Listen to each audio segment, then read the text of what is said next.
اچھا اعزاز چوہدری صاحب، میں آپ سے یہ جاننا چاہتا ہوں کہ یہ جو زلمے خلیل زاد صاحب ہیں، یہ ایک سابق امریکن ڈپلومیٹ ہیں تو افغان، لیکن زلمے خلیل زاد کا ٹویٹ ہے کہ اس کے بڑے کانسیکوینسز ہوں گے پاکستان کے لیے جو پاکستان نے کیا ہے. وہ کہتے ہیں اس کی بڑی سزا ملے گی. تو انہوں نے جو پاکستان اور سعودی عرب کا جو ڈیفنس کوآپریشن کا معاہدہ ہے اس پہ بہت ہی نیگیٹو بلکہ بائسڈ تبصرہ کیا ہے، بلکہ انہوں نے اس میں پروپیگنڈا یہ کیا کہ کیا اس معاہدے سے ان افواہوں کی تصدیق ہوتی ہے کہ پاکستان کا جوہری پروگرام. آپ نے کہا کہ جب ہمیں نہ امریکہ سے لڑنا چاہیے نہ دوستی کرنی چاہیے. لڑائی تو ہو جائے گی نا جب ہم سعودی عرب سے ڈیفنس پیک کریں گے. وہ پاکستان کی لڑائی تو ہو گئی نا. ساتھ ہی انہوں نے مشاہد صاحب یہ کہا ہے کہ پاکستان کے پاس ایٹمی ہتھیار اور نظام ہے جو مشرق وسطیٰ سمیت اسرائیل تک پہنچ سکتے ہیں. پاکستان ایسے نظام بھی تیار کر رہا ہے جو امریکہ تک ہدف پہنچا سکتے ہیں. تو اب اگر فرض کریں سعودیہ پہ حملہ ہوتا ہے اسرائیل کا، تو پھر اسرائیل کا جو ہے نا نام و نشان مٹ جائے گا انشاءاللہ.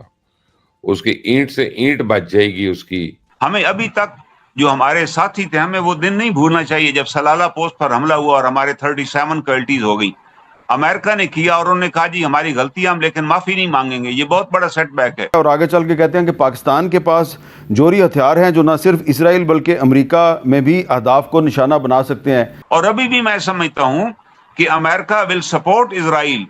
جیسے خواجہ آصف صاحب نے کہا، وہ بڑی اہم سٹیٹمنٹ ہے خواجہ صاحب کی، جس میں انہوں نے یہ کہا کہ اسرائیل از دی ایکسٹینشن آف امریکہ. ان کو زیادہ فکر جو ہے وہ اسرائیل کی سیکورٹی کی نظر آ رہی ہے. ان کو پاکستان کی کوئی فکر نہیں ہے، سعودی عرب کی کوئی فکر نظر نہیں آ رہی. وہ یہ چاہتے ہیں کہ پاکستان سانس ہی نہ لے.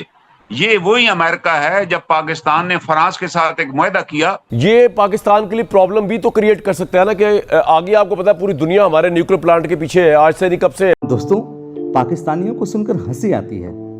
کہاں سے آتے ہیں ایسے لوگ؟ ایسا لگتا ہے یہ لوگ ہمارے گولے کے نہیں ہیں، کسی اور گولے سے آئے ہیں. کتنے تیجسوی ہیں یہ لوگ. آپ سبھی ہنستے رہیے اور پاکستانی کامیڈی کا مزہ لیتے رہیے، اور چینل کو سبسکرائب کرنا اور شیئر کرنا نہ بھولیں. دھنیہ واد. اس ایگریمنٹ سے ہم نے امریکہ کو ناراض کر دیا اور امریکہ کو خاص پسند نہیں آئے گا. کوئی امریکہ کا ویسے رد عمل تو نہیں آیا، لیکن عمومی رائے ہے کہ چونکہ یہ ٹھیکہ سیکیورٹی سعودی عرب کی حفاظت کا امریکہ کے پاس تھا، تو ہم نے امریکہ کے حصے میں جا کے ٹانگ اڑائی ہے. تو یہ لڑائی تو اب امریکہ سے بن گئی ہے. چاہے ہم جو مرضی کر لیں، یہ آپ پچھلی ہسٹری دیکھ لیں پاکستان کی کہ امریکہ was never sincere to us. We must recognize this thing.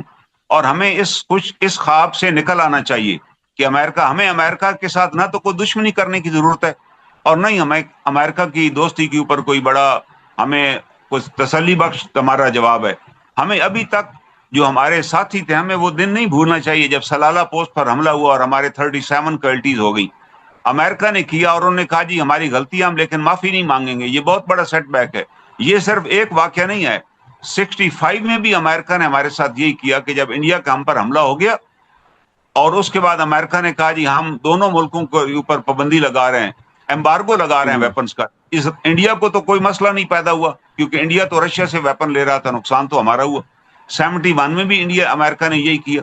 تو ہمیں امریکہ پہ کوئی ڈیپینڈ، اور یہ $50 کروڑ جو ہے نہیں، پر آپ دیکھیں نا، آپ نے کہا کہ جب ہمیں نہ امریکہ سے لڑنا چاہیے نہ دوستی کرنی چاہیے. لڑائی تو ہو جائے گی نا جب ہم سعودی عرب سے ڈیفنس پیک کریں گے.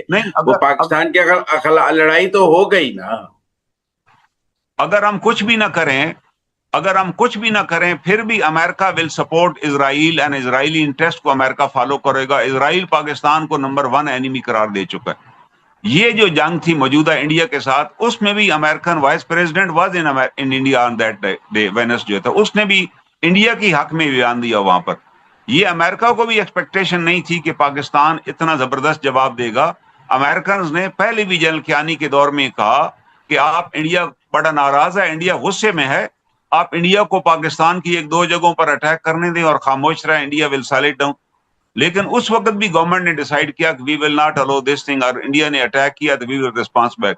اس دفعہ بھی امریکن تو یہی چاہتے تھے کہ وہ انہوں نے اٹیک آپ پر کر دیا ہے تو کوئی وجہ نہیں، آپ ابھی خاموش رہیں پہلگام کے اوپر. میں آپ سے یہ جاننا چاہتا ہوں کہ یہ جو زلمے خلیل زاد صاحب ہیں، یہ ایک سابق امریکن ڈپلومیٹ ہیں تو افغان، لیکن امریکہ کو ریپرزینٹ کرتے رہے ہیں ایز اے ڈپلومیٹ، تو انہوں نے جو پاکستان اور سعودی عرب کا جو ڈیفنس کوآپریشن کا معاہدہ ہے اس پہ بہت ہی نیگیٹو بلکہ بائسڈ تبصرہ کیا ہے، بلکہ انہوں نے اس میں پروپیگنڈا یہ کیا کہ کیا اس معاہدے سے ان افواہوں کی تصدیق ہوتی ہے کہ پاکستان کا جوہری پروگرام سعودی عرب کا سپانسرڈ ہے، اور آگے چل کے کہتے ہیں کہ پاکستان کے پاس جوہری ہتھیار ہیں جو نہ صرف اسرائیل بلکہ امریکہ میں بھی اہداف کو نشانہ بنا سکتے ہیں، اور ان کو زیادہ فکر جو ہے وہ اسرائیل کی سیکورٹی کی نظر آ رہی ہے، ان کو پاکستان کی کوئی فکر نہیں ہے، سعودی عرب کی کوئی فکر نظر نہیں آ رہی۔ اور ابھی بھی میں سمجھتا ہوں کہ امریکہ ول سپورٹ اسرائیل، جیسے خواجہ آصف صاحب نے کہا، وہ بڑی اہم سٹیٹمنٹ ہے خواجہ صاحب کی، جس میں انہوں نے یہ کہا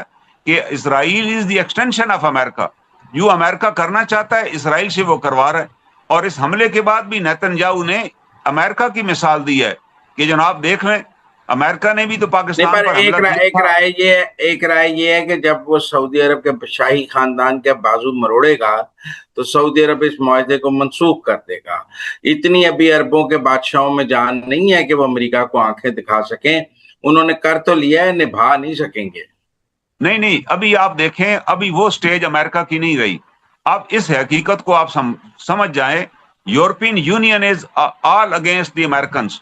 جس طرح یورپین یونین کے مجلس میں اس دفعہ امریکہ کے بارے میں ریمارکس پاس کیے گئے، امریکہ نے بے شمار باتوں کے اوپر ان سے مطالبہ کیا، دے ریجیکٹڈ اٹ۔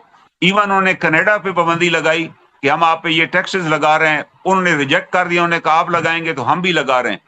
آپ دیکھ لیں ابھی ورڈ چینج ہو رہی ہے، جس طرح آسٹریلیا کے ساتھ انہوں نے سلوک کیا پریزیڈنٹ کے ساتھ کہ ہم آپ کی امیگرینٹس واپس بھیج دیں گے، تو آسٹریلین پریزیڈنٹ جو وہاں گئے، پرائم منسٹر وہاں گئے، انہوں نے اس کو صدر ٹرمپ کو ایک کارڈ پیش کیا بہت بڑا فریم کروا کر کہ یہ پکڑیں، اور یہ بتایا کہ یہ آپ کے دادا کا کارڈ ہے کہ وہ بھی انلیگل امیگرینٹ تھا اور غیر قانونی طور پہ آسٹریلیا آیا تھا، تو اس کی شکل دیکھنے والی تھی ٹرمپ پہ۔ کیا کو آج سے 10 سال پہلے کو امریکی صدر کو اس طرح بات کر سکتا تھا؟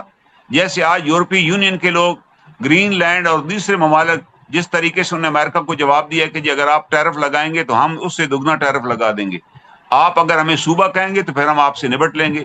اب تو امریکہ ابھی زلمے خلیلزاد کا ٹویٹ ہے کہ اس کے بڑے کانسیکوینسز ہوں گے پاکستان کے لیے جو پاکستان نے کیا ہے، وہ کہتے ہیں اس کی بڑی سزا ملے گی۔ یہ تو ایسے باتیں کرنے والی، امریکہ is not in a position at all to do anything with us. Zalmay Khalilzad تو شروع سے CIA کا ایجنٹ ہے، افغان وار کے اندر اس کا آپ رول دیکھ لیں کیا رہا، اور ابھی بھی اس کا رول نیگیٹو ہی اگینسٹ پاکستان ہی ہے۔ وہ ہر وقت یہی وہ یہ چاہتے ہیں کہ پاکستان سانس ہی نہ لے۔ یہ وہی امریکہ ہے جب پاکستان نے فرانس کے ساتھ ایک معاہدہ کیا کہ ہم ری پروسیسنگ پلانٹ لیں گے فرانس سے، سعودی عرب، یہ ذوالفقار علی بھٹو صاحب کا زمانہ تھا، اور سعودی عرب نے اس وقت پیشکش کی کہ اس کی قیمت ہم ادا کریں گے، تو امریکہ نے فرانس پہ اس زمانے میں پریشر ڈالا اور فرانس نے ہمیں نہ دیا، تو اس کا نتیجہ کیا نکلا کہ اللہ تعالیٰ نے ہمیں وسائل دیے، اپنے وسائل سے ہم نیوکلیر پاور بن گئے۔